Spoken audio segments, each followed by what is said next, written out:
Welcome to a Nonsense Wars production on a very simple GBC module, which isn't even really a module, but more of a utility. In a way, the ramps actually evolved from my simple GBC train. The train provides a mechanism to bring balls from one place to another, and the ramps do the same at a smaller scale. I wanted a flexible solution to plug gaps, especially in small layouts, but they found a couple corners to fill at Bricks by the Bay as well.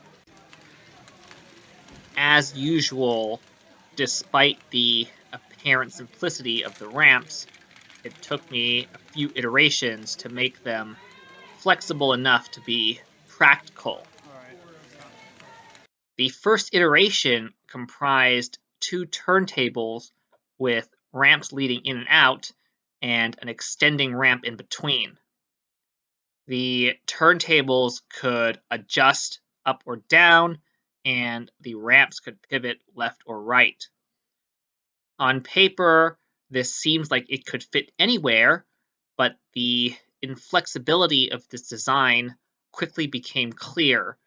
It can't span small gaps due to its length and must be used after tall modules due to the massive height differential between the input and output. Second version simplified things considerably. I built two simple ramps with adjustable input and output heights, one slightly taller and longer, and the other slightly lower and shorter. I specifically made the minimum input-output height delta as small as possible, and these ramps could collapse and roughly stack as well. Still, these proved yet a little too cumbersome due to the fixed lengths of the ramps, the inconvenience of setting the heights, and worst, the footprint of the supporting structure and base.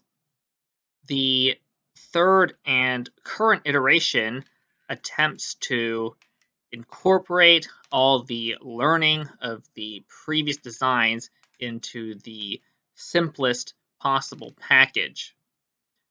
I built 3 ramps this time, each of which has a standard-sized input box that funnels balls through a 4-wide gap. The gap can occasionally jam, but new balls will agitate the box, and the funnel helps dissipate energy. Ramps can clip onto the gap, and they can lengthen or shorten by adding more sections. It's not the most elegant joining solution, but it's simple and does the trick. Minimum height difference between the entrance and exit is about a brick and change. The input has studs for removable walls to prevent balls from spilling out the other side. The entire thing sits on a 4x4 column, which in turn sits on a 10x10 base. The column can consist of sections of arbitrary height, or the input can sit directly on the base. Column sections are separated with 1x4 plates with 2 studs, such that they can come apart easily.